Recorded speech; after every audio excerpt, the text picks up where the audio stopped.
Bienvenidos al estudio de la Palabra de Dios en esta oportunidad a todos los hermanos y hermanas en la fe de Cristo Jesús que cada día nos acompañan para poder seguir estudiando este grandioso y precioso mensaje de justificación por la fe, el último mensaje de misericordia que Dios ha provisto para este mundo para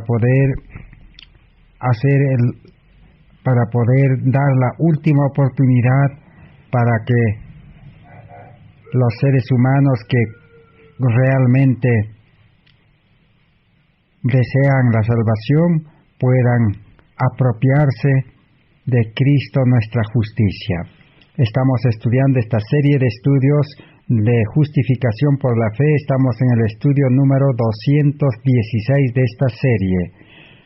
Hoy vamos a continuar estudiando el Congreso de Minneapolis de 1888, que se realizó con 96 delegados, y en dicho Congreso se presentó ampliamente este mensaje de justificación por la fe por los pastores Jones y Waggoner y Ellen White, tres mensajeros que se unieron para poder presentar este mensaje que estamos estudiando durante el presente año que está terminando, y empezaremos un nuevo año en el siguiente estudio. Estamos muy gratos y agradecidos a Dios porque nos ha dado un año entero para poder investigar, para poder estudiar, y realmente hemos encontrado la mina abandonada de 1888. Es el mensaje que necesitan todos los creyentes, todos los religiosos, todas las iglesias, todos los grupos y todo aquel que realmente cree en Dios y conoce a Dios necesita este mensaje. No hay ninguno que no pueda necesitar. No existe en el mundo una persona que diga yo no necesito ese mensaje de justificación por la fe con el cual, con ese nombre, está siendo presentado para este tiempo. Porque los tiempos en que vivimos son tiempos difíciles, tiempo de crisis, tiempo de angustia, tiempo donde este mundo está llegando a la medianoche de la oscuridad. Entonces la única salvación, el único refugio, la única esperanza es Cristo nuestra justicia. ¿Qué quiere decir eso? Que si nosotros aceptamos a Cristo y hacemos parte de nuestra vida, damos lugar a que Cristo ingrese a nuestra vida y Él pueda tomar posición de nuestra vida para que Él sea nuestro Salvador, Él sea nuestro Maestro, nuestro consejero, nuestro Rey, dice, que sea nuestro piloto, que sea el arquitecto de nuestro carácter, que sea el labrador o el sembrador para que pueda sembrar la buena simiente en nuestra vida y nosotros podamos,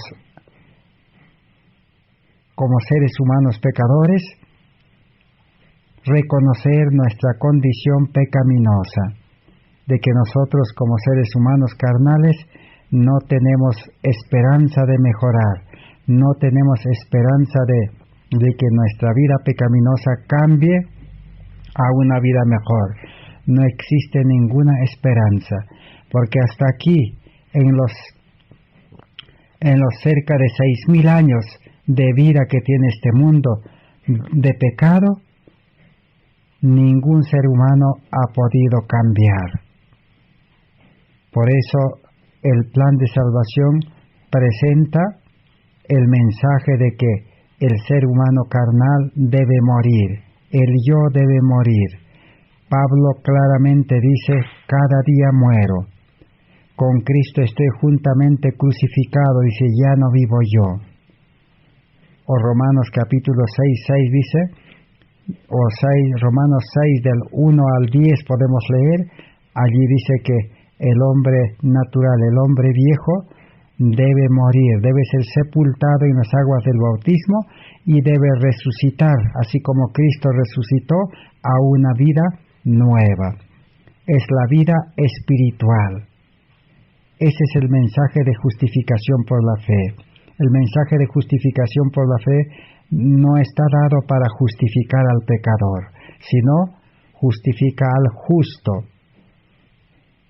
Por eso el pecador que acepta y reconoce su condición, entonces decide entregar su vida a Cristo. Y Cristo realmente entonces, ¿qué hará? Cristo dice, el grano tiene que morir.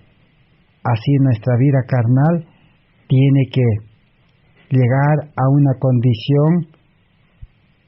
condición de estar como un muerto para el pecado, como un muerto para las cosas de este mundo, un muerto para todo lo que sea terrenal, humano.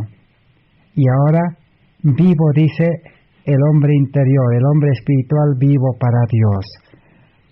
Y ese hombre espiritual es el que ahora nace con el carácter de Cristo, nace con la imagen de Cristo, porque ha sido engendrado por el Espíritu Santo. Ahora sí, este nuevo hombre debe vivir, dice, conectado a Cristo, debe permanecer en Cristo, en comunión constante todos los días, y cada día se renueva ese pacto de poder vivir bajo la dirección de Dios. Así que hemos dicho que Cristo toma el control de nuestra vida por su representante, el Espíritu Santo. Y esa vida prácticamente es vivir la vida de Cristo. Así como Cristo vivió en este mundo sin pecado y se dedicó a un servicio de amor para salvar a la humanidad, esa es la vida que este mensaje de justificación por la fe presenta, victoria sobre el pecado y una vida de santidad en Cristo Jesús. No estamos hablando de que el hombre carnal va a ser santo o el hombre carnal se va a salvar, no. Este cuerpo corruptible, dice, la carne y la sangre no pueden heredar el reino de los cielos. Este cuerpo carnal humano desaparecerá a la venida de Cristo, como dice Pablo en 1 Corintios capítulo 15. Este cuerpo mortal, corruptible, dice, en un abrir y cerrar de ojos será transformado en un cuerpo glorioso, incorruptible, a la venida de Cristo. Hasta ahí tenemos que luchar con nuestro hombre viejo, con nuestro yo, con el hombre carnal que somos nosotros. Por eso camino a Cristo, dice, la mayor lucha que el creyente tiene que luchar es la batalla contra el yo, contra uno mismo, hasta que logremos la victoria por medio de Cristo Jesús, por su gracia, su Espíritu Santo, que está provisto en el pacto de la gracia para poder vencer al yo y solamente aprender a vivir una vida en Cristo, una vida espiritual. Ese es el mensaje que en realidad hemos estudiado durante el presente año. Hemos visto cómo la Biblia presenta este mensaje, los libros del Espíritu de Profecía, y ahora cómo es que la hermana White presentó este mensaje en 1888. Y una vez que terminemos la parte que tuvo Elena White en 1888, que participó más de 20 veces, y luego pasaremos, ahora sí, a analizar cómo predicaron los pastores Jones y Wagoner este mensaje. Si va a concordar con lo que hemos estudiado en la Biblia, si va a concordar con los libros del Espíritu de Profecía, eso es lo que vamos a comprobar. Así que sigamos orando al Señor para que nos siga dando más tiempo de gracia, más tiempo de paz, hasta que podamos por lo menos concluir lo básico, lo esencial, para tomar una decisión definitiva de poder hacer una entrega completa de todo lo que somos y de todo lo que tenemos a Cristo. Allí está el secreto. Aún hemos estudiado en el punto de la entrega completa hay un sermón. El sermón dice difícil de predicar y el sermón difícil de practicar. ¿Cuál es ese sermón? El egoísmo, dice. La renuncia al egoísmo. El egoísmo está en el corazón. El ser humano tiene un corazón egoísta. Y ese corazón egoísta al ser humano lo lleva a las cosas de este mundo. Satanás es el que ha implantado ese corazón egoísta cuando venció a Adán y Eva, porque Adán y Eva fueron creados con un corazón de amor. El amor de Dios, la ley real, la ley del amor estaba escrito en el corazón del hombre. Pero cuando cayeron en pecado, ahora Satanás dice que cambió esa situación. Ahora en el corazón del hombre implantó un amor falso, un amor egoísta. Con ese amor egoísta hemos nacido en este mundo. Entonces, la vida cristiana es renunciar a eso. Renuncia al yo, renuncia a nuestra mente carnal, mente humana. Y todas las pertenencias, todas las ganancias, las riquezas de maldad que ha acumulado el yo, también debe ser renunciado y entregado a Cristo, dice, para que Cristo pueda determinar, para que Cristo pueda liberarnos completamente del yo y del mundo y podamos en libertad servir a Dios, servir a nuestro prójimo en una vida espiritual. Ese es el mensaje que la hermana White estaba predicando en 1888. Ahora vamos a continuar estudiando. Todavía nos falta un poco terminar todo lo que la hermana White habló o enseñó en 1888. Ella dice en uno de sus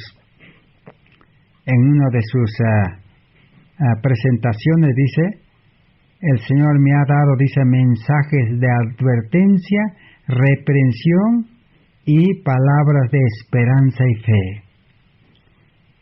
La hermana White fue llamado por Dios para que pueda advertir al pueblo adventista y reprenderlo, para que no rechacen la luz de la justificación por la fe en 1888. Pero también le dio Dios palabras de esperanza y fe, para que ese pueblo en ese entonces, si aceptaba la reprensión, debían experimentar el arrepentimiento que daba esperanza para recibir ese mensaje de justificación por la fe.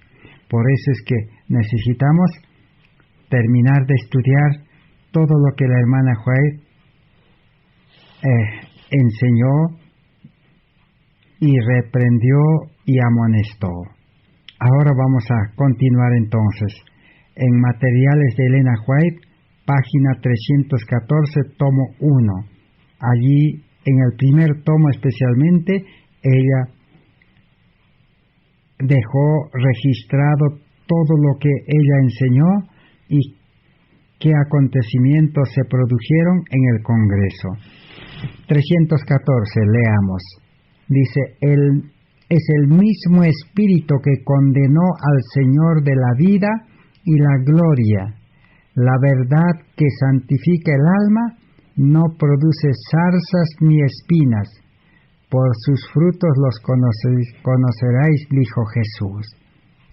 Jesús también enfrentó a un pueblo incrédulo, así como Elena White y Jones y Waggoner también enfrentaron al pueblo adventista incrédulo. Pero se aplica, dice, la misma verdad. La verdad, dice, santifica el alma. La verdad lo llena de amor el corazón. Un cristiano que tiene la verdad, es imposible que no tenga amor.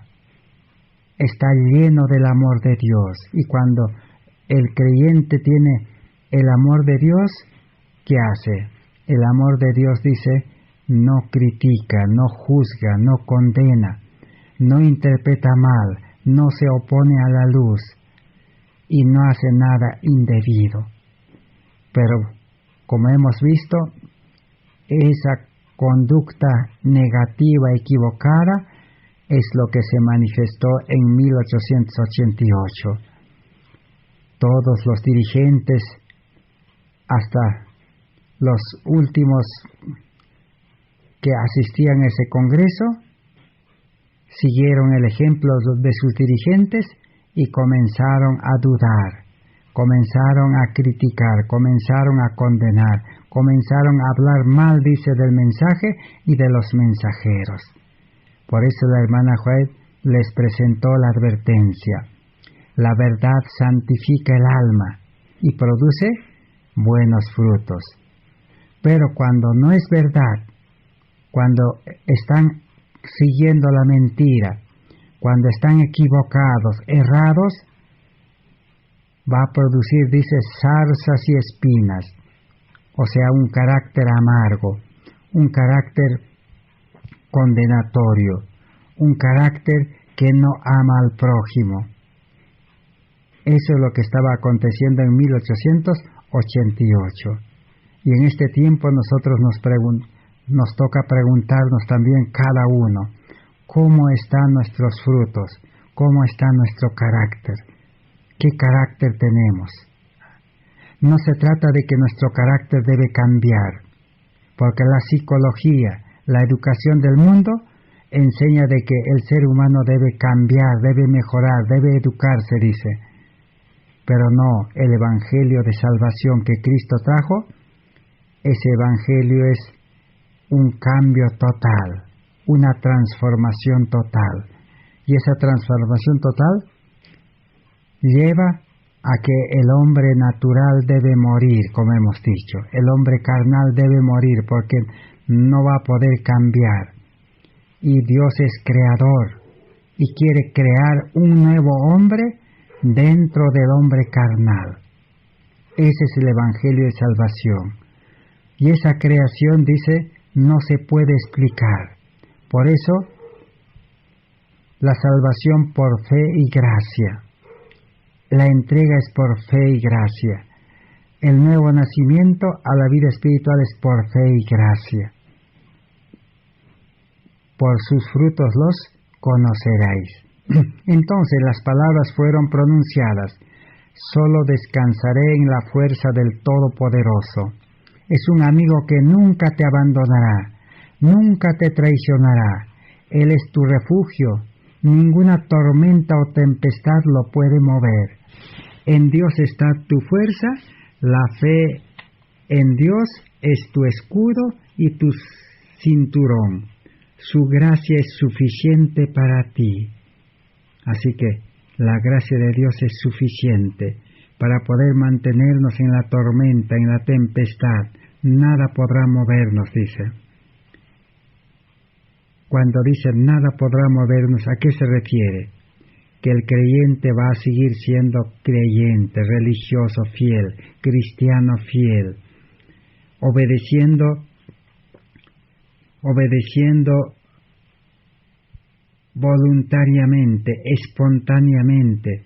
La obediencia será un placer, una delicia, dice, de visitar a los enfermos, de enseñar este evangelio de salvación a todos los seres humanos, de reunirse, de congregarse, dice, como la Biblia dice, no dejando de congregarse.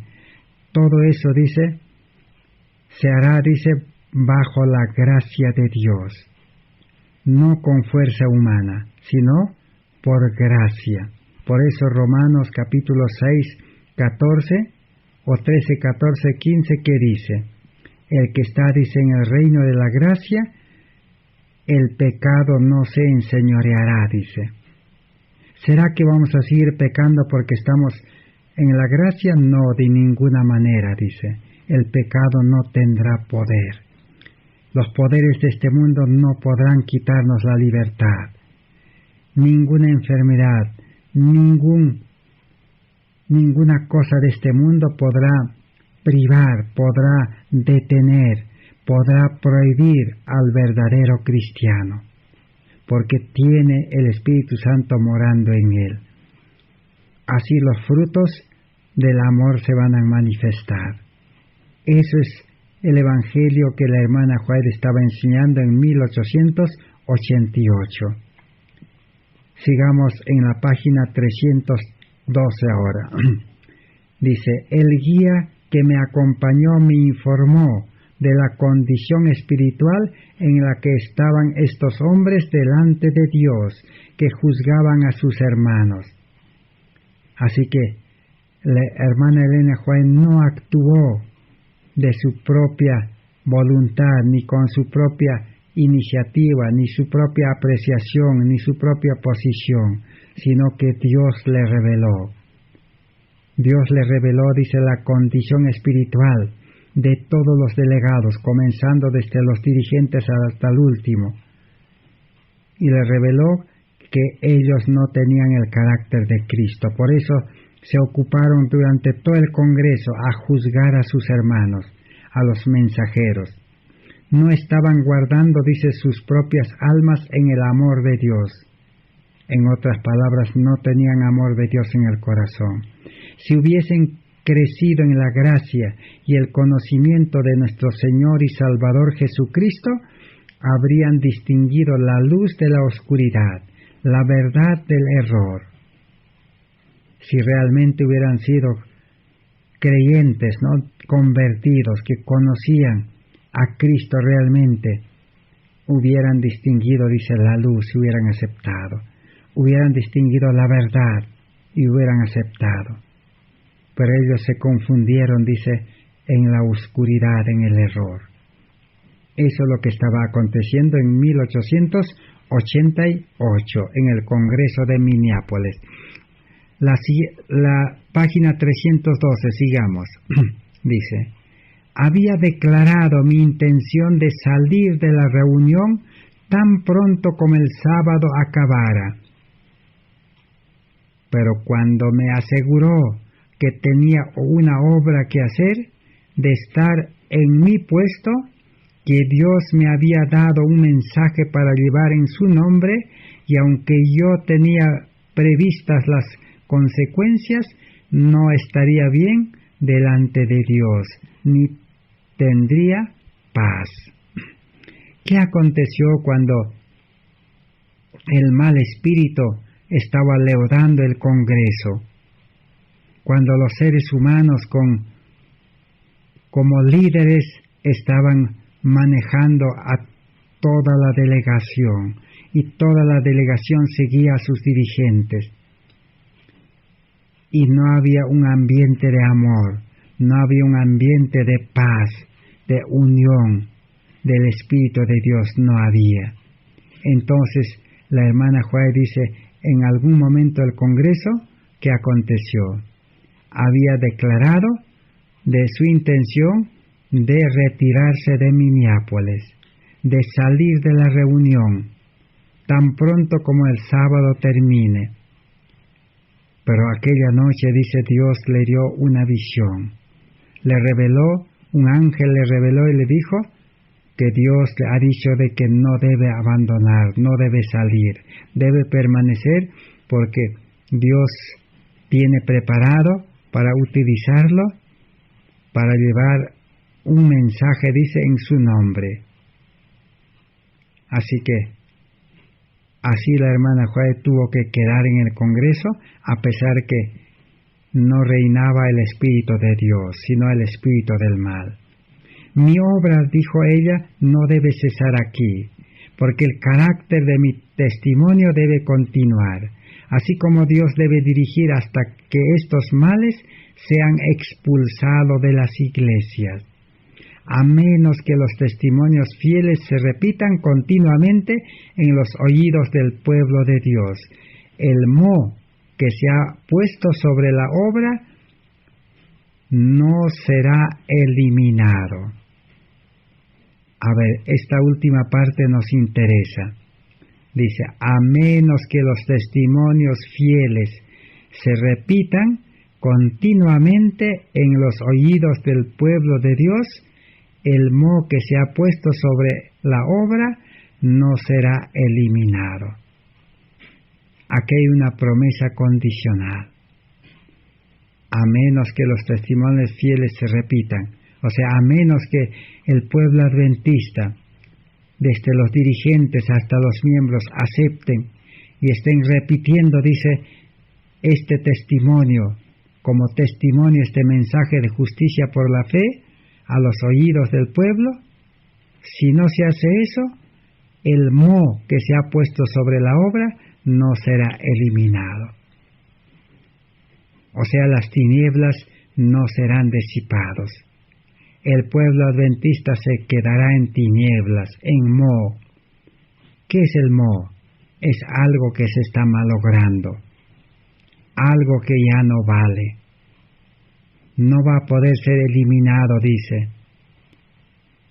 Necesitan arrepentimiento y conversión, pero si el arrepentimiento y conversión no acontece para aceptar la luz, entonces el pueblo adventista debía quedar en tinieblas. ¿Qué más? Ha habido, me informaron, malentendidos no solo de los testimonios, sino de la Biblia misma. Los hombres se han exaltado y estimado a sí mismos grandemente, lo que conduce a la denuncia de los demás y a pasar juicio sobre sus hermanos. Envidias, celos, habladurías, suposiciones malvadas, juicio de unos sobre otros, han sido considerados como un don especial dado por Dios para discernimiento, cuando lo que se saborea más es el espíritu del gran acusador que acusa a los hermanos ante Dios día y noche. Ha habido un espíritu de farisaísmo, un espíritu duro, no solidario hacia los descarriados, retiro de algunos dejándolos en desaliento, que está dejando a las ovejas perdidas perecer en el desierto.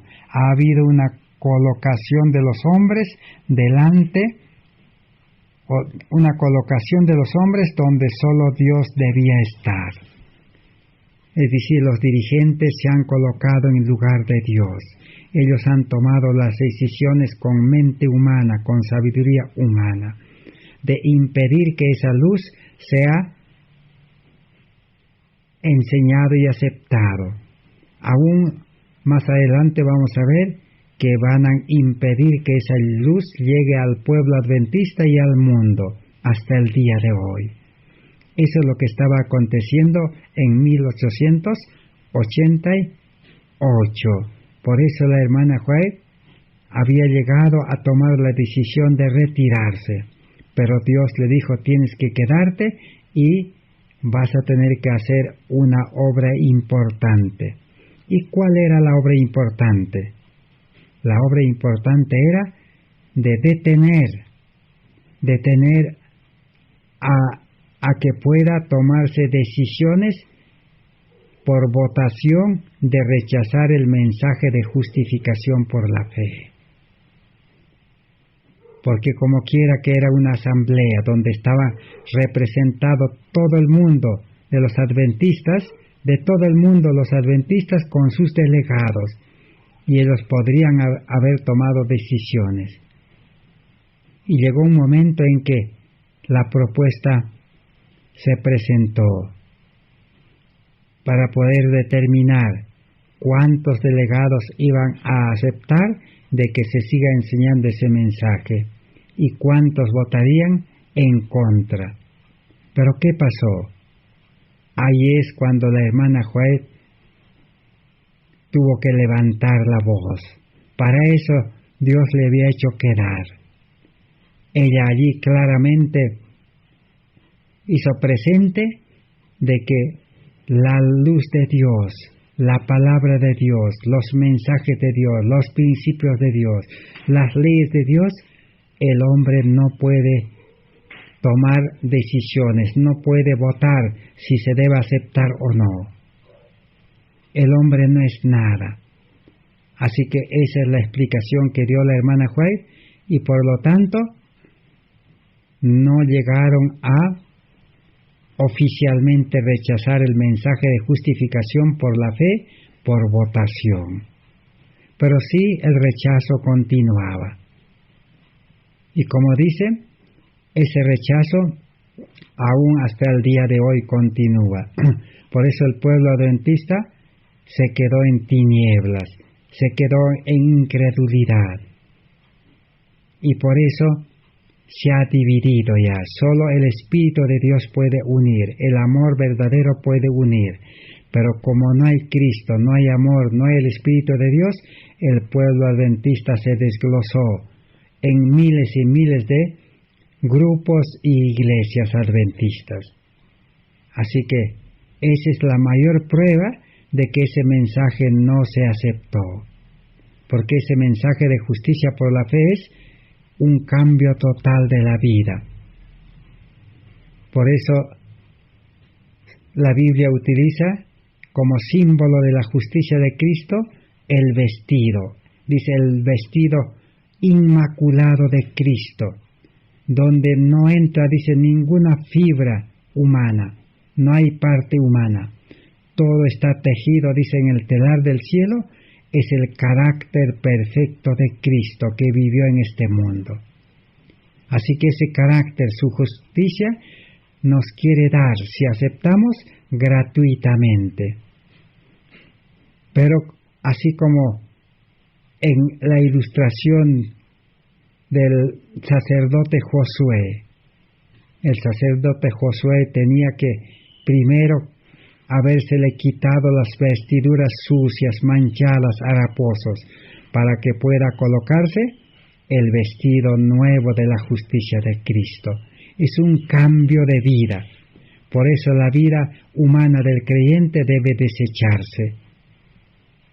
Y necesita tomar posesión una nueva vida, la vida de Cristo.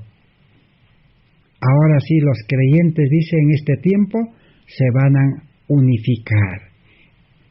Todos los creyentes que acepten este mensaje y puedan nacer a vida nueva con el Espíritu de Cristo, Espíritu de amor, ese amor de Dios los unirá.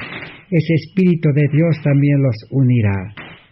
Así que termina diciendo la hermana White: decidí que debía trabajar llevando el mensaje que Dios debía darme sin calcular las consecuencias. Aun si los hombres escuchan o dejen de escuchar, no debo disminuir ni una jota ni una tilde del mensaje que se me ha dado para llevar, no por favores o por evitar ceños fruncidos o el alejamiento de cualquier mortal. Y tenían un espíritu de turba, dice, el espíritu del diablo para acusar, falsificar, inflamar las mentes de aquellos que debían haber tenido el espíritu de Cristo. Así que entonces la hermana White tomó esa decisión de seguir predicando ese mensaje, y gracias a ella lo tenemos en todos los libros del Espíritu Profecía y también en los 4 tomos que dejó escrito, materiales de Elena White de 1888. Por eso ella en la página 327 expresó, dice, no podía dejar de dar a la conferencia la luz que Dios me había dado. Ahí está, más claro no puede haber. Repito, no podía dejar de dar a la conferencia la luz que Dios me había dado. Ella dice, imposible, no puedo pasar por alto, tengo que, dice, aquí en esta conferencia, dar la luz, entregar la luz de Dios a los delegados. Esto lo presenté en mensajes de advertencia y reprensión y en palabras de esperanza y fe.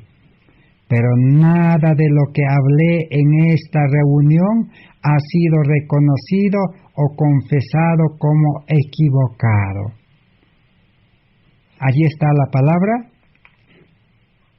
palabra nada. ¿Ah? Necesitamos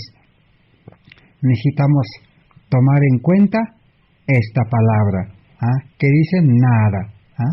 Todavía, pero nada de lo que hablé en esta reunión, es decir, del mensaje de justificación por la fe, de advertencia y represión y fe y esperanza, ha sido reconocido o confesado como equivocado.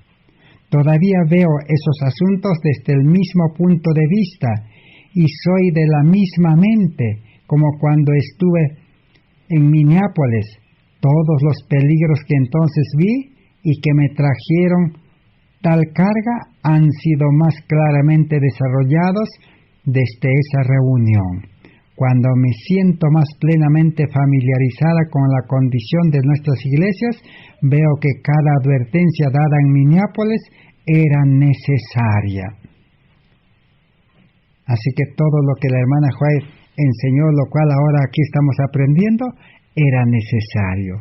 Y hoy es más necesario que nunca, porque ya estamos ingresando a la recta final. Ya una de las señales poderosas ya se ha mostrado en este presente año.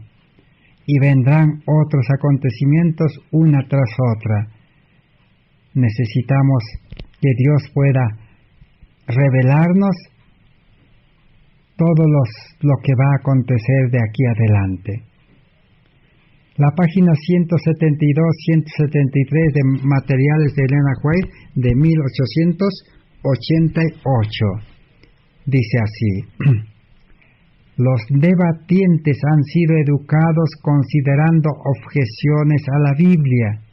Esto a veces ha sido hecho por nuestros estudiantes con el propósito de colocar la luz de la verdad en contraste con los argumentos infieles. A veces, cuando el alma está bajo tentación, Satanás hace que las semillas de la duda germinen y se conviertan en frutos. Este tipo de disciplina es peligroso para los estudiantes.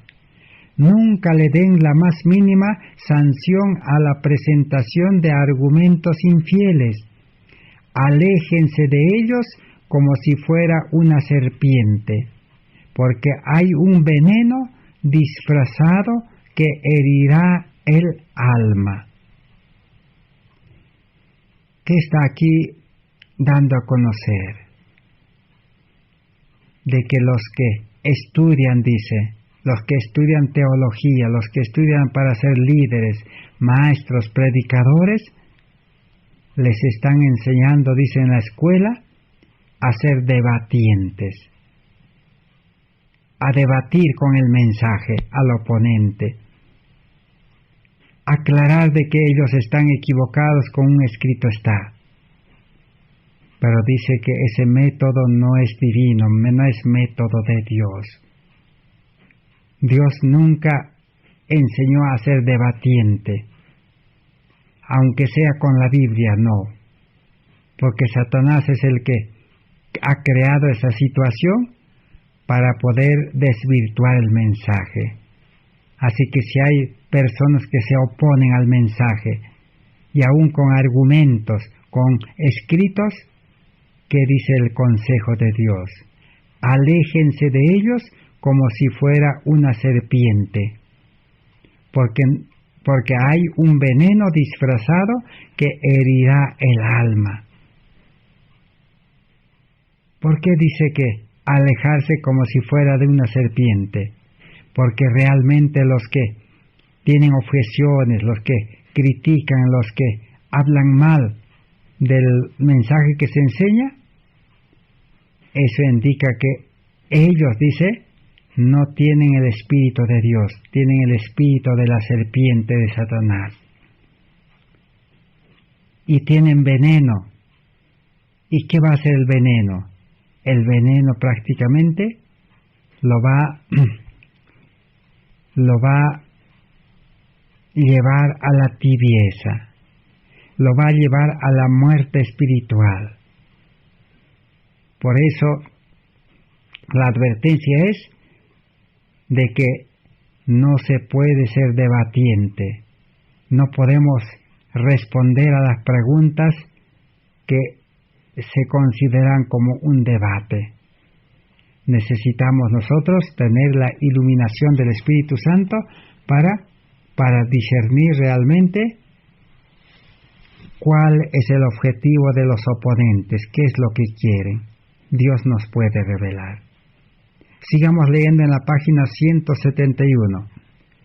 La verdad va a triunfar gloriosamente, y aquellos que han recibido la verdad como Dios se las ha revelado en su palabra, van a triunfar con ella.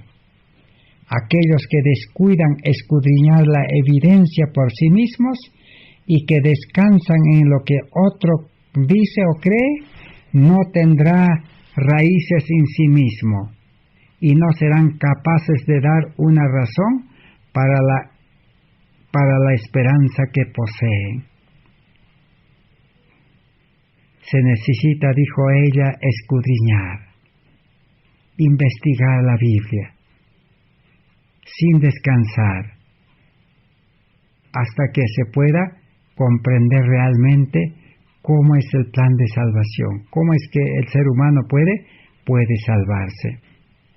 Dice, el mandato de Dios tiene que ser escuchado, y Él dice, id adelante, hay grandes campos a ser explorados, hay minas a ser descubiertas, en las cuales hay preciosas joyas de la verdad. Que nadie cierre esas minas, y no cabe por la verdad, a menos que quiera dejar a un lado alguna idea preconcebida o opinión. Así que en 1888 encontraron una mina, y esa mina está en pie hasta hoy. Está esperando que puedan ir para poder explotar el oro afinado en fuego, que es el amor y la fe. El mensaje de justificación por la fe realmente lleva a tener el amor de Dios. Sigamos leyendo. Sigamos estudiando esta mina de 1888 que fue abandonada. Dice así: no, hermanos, queremos conocer la verdad, y Dios prohíbe que cualquiera de ustedes se vuelva de las preciosas verdades, simplemente porque usted no quiere creerlas. A nadie se le permite cerrar las avenidas a través de las cuales la luz de la verdad debe llegar al pueblo. Tan luego como esto sea intentado, el Espíritu de Dios será apagado, porque ese Espíritu está constantemente trabajando para dar luz fresca y aumentada a su pueblo a través de su palabra. El Espíritu de Dios está trabajando, dice, para que la luz llegue a todos. Pero qué amor de Cristo reina aquí en los corazones, que todos cedan a ese poder celestial, porque solo Él puede crear unidad, dominando las ambiciones egoístas y el orgullo humano. Así que el Espíritu de Dios, Cristo, es el que unifica. Y Cristo es el que también sostiene, mantiene la vida espiritual en el creyente. Cuando el Espíritu de Dios viene, dice, el amor tomará el lugar de la desviación, porque Jesús es amor. Si su Espíritu fuese acariciado aquí, nuestra reunión sería como un arroyo en el desierto. Si no hubiera habido, dice, oposición, resistencia y rechazo, ese Congreso de Minneapolis hubiera sido como una fuente que reviente para vida eterna, que su agua va a llegar a todo el mundo, así como las aguas cubren la mar.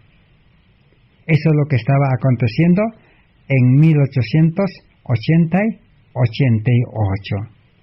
Ahora vamos a ver en la página 172, ¿qué dice? Leamos. ¿Ha sido la verdad tal como es en Jesús recibida en el corazón? La mente de Dios y sus caminos se han convertido en nuestra mente y en nuestros caminos. Así que al aceptar a Cristo tenemos que aceptar su mente, su pensamiento, su corazón, dice la Biblia, y aceptar también sus caminos, para que podamos tener ese camino que va al cielo, no el camino que va al mundo. ¿Es la ley de Dios nuestra norma? Si lo es así, sus principios van a ser colocados en nuestra vida. Donde quiera que reine la esperanza de Jesús, habrá paz con Dios, alegría de Dios, y el amor y la alegría se reflejan a otros. No podemos permitir ser engañados por una apariencia de piedad o por una forma. La verdad de la Biblia puede ser leída. No debemos rechazar o oponernos a los puntos de vista de nuestros colaboradores, porque no concuerdan con nuestras ideas, hasta que hayamos usado todos los medios en nuestro poder para saber si son verdad, comparando escritura con escritura. Así que la hermana Joy llamó la atención de que cada delegado, cada pastor era responsable de investigar para comprobar realmente si es así o no es así la justificación por la fe. Vamos a continuar leyendo la siguiente página. Dice así, 172. Si se nos presenta una evidencia de las Escrituras, no será recibida por aquel que ha rechazado la luz.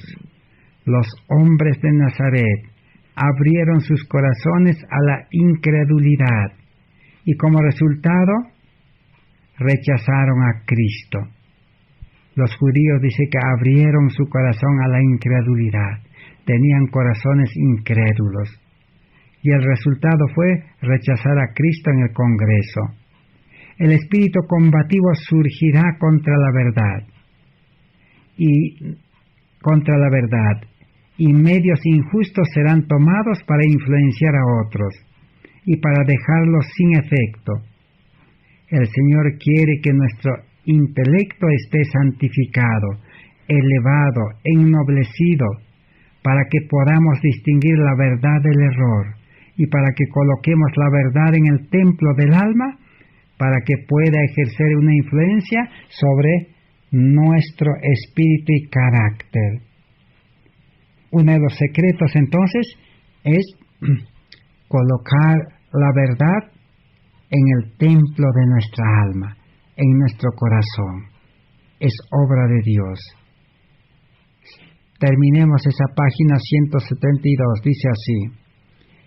Lo peor que pude sucedernos es el fatal engaño que fue la ruina de Corazín, Betsaida. Ellos tenían una gran luz, grandes privilegios y bendiciones. Jesús estaba con ellos, pero no apreciaron ni recibieron la luz que Él les dio, no fueron mejorados por ella. Ahora sí pasamos a la siguiente página, 173. Cuando Jesús no está hablando en el alma, la tendencia natural a dudar, a cuestionar y a criticar se extenderá hacia la palabra de Dios y también hacia los testimonios. Y el hábito de cavilar arruinará el alma, en lugar del temor piadoso y una santa reverencia para manejar las Escrituras. Habrá, dice, una atrevida presunción, un orgullo, un espíritu jactancioso, del cual le gusta luchar, y las cosas más sagradas serán vistas livianamente. Los sentimientos más sagrados serán pisoteados. Dios no puede hacer mucho por sus obreros. La página 174. ¿Qué más podemos saber, conocer realmente para no repetir la historia? Dice: a menos que exista una sincera búsqueda del Señor, a menos que exista una celosa obra de arrepentimiento, las tinieblas vendrán sobre las mentes y las tinieblas estarán en la proposición con la luz que se nos ha sido apreciada. A menos que haya menos del yo y mucho más del Espíritu Santo para que tome el control de nuestras mentes y de los corazones de los hombres que han estado en las filas del frente. Así que Dios siempre tiene preparado un lugar para sus hijos. Así como aconteció en 1888, ¿qué aconteció? Dice, voy a repetir, para que tome el control de las mentes y de los corazones de los hombres que han estado en las filas del frente. Habrá una falla por parte de ellos para caminar en armonía con las providencias de Dios. Ellos cuestionarán y andarán con sutilezas, con cualquier luz que el Señor envíe, y se alejarán de las enseñanzas de Cristo, confiando en ellos mismos y confiando en su supuesto conocimiento de lo que es la verdad. Así como los judíos requisaron la luz del mundo, así muchos de los que afirman creer en la verdad presente rehusarán la luz que el Señor los está enviando a su pueblo. Así que en esta oportunidad hemos aprendido cómo Dios estaba revelando, dando el mensaje que el pueblo necesitaba. Pero el pueblo adventista, desde sus dirigentes, ¿en qué condición estaban? Estaban en una condición desvalida, sin fuerza, sin poder espiritual. Y eso dificultó de que muchos puedan aceptar este evangelio de salvación. Leeremos los últimos párrafos en Materiales de Elena White, tomo 1, página 175, dice así: en esta conferencia estamos sembrando semillas que originarán una cosecha, y los resultados serán tan duraderos como la eternidad. Eso es lo que la hermana White estaba manifestando en 1888, de que se estaba sembrando las semillas de la luz y iban a dar su cosecha,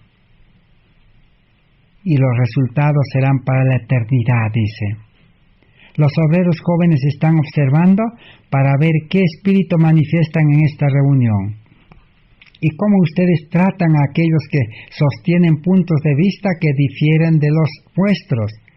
Ustedes saben que una luz preciosa ha brillado en conexión con la luz de Dios, así como la justicia de Cristo ha sido presentada con esa ley. El Dr. Waggoner les ha presentado una preciosa luz, no nueva, sino que es una luz antigua que se había perdido de vista de muchas mentes y que ahora está brillando en claros rayos. ¿Qué estaba aconteciendo en 1888? Estaban rechazando, pensando de que ese mensaje de justicia por la fe iba a menoscabar la ley. Por eso, dice, se opusieron. Terminemos de leer el párrafo 175, página. ¿Qué ocurre? Que entre el espíritu de justicia.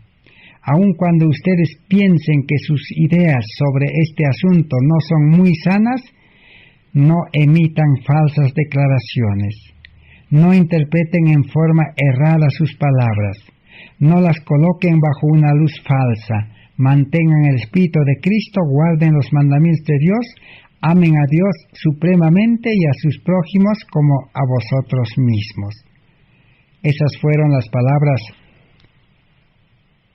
finales de ese día que le tocó hablar a ella en los cultos matinales y vespertinos que se desarrollaban allí en el Congreso. Que Dios pueda bendecir su palabra en esta oportunidad y vamos a suspender el estudio ya que la hora está llegando y el día de mañana ya, en el nuevo año, continuaremos. Aún tendremos resúmenes generales de todo el Congreso, porque ahora estamos estudiando detalladamente, pero necesitamos hacer un resumen que pueda darnos una idea general de qué es lo que estaba pasando en 1868 con el pueblo adventista y cómo está hasta el día de hoy. Que Dios bendiga su palabra en esta oportunidad y estas palabras puedan hacer crecer nuestra fe. Cada vez necesitamos confiar más en Cristo como nuestro Salvador personal. Gracias por vuestra comprensión. Será hasta el próximo estudio. Amén.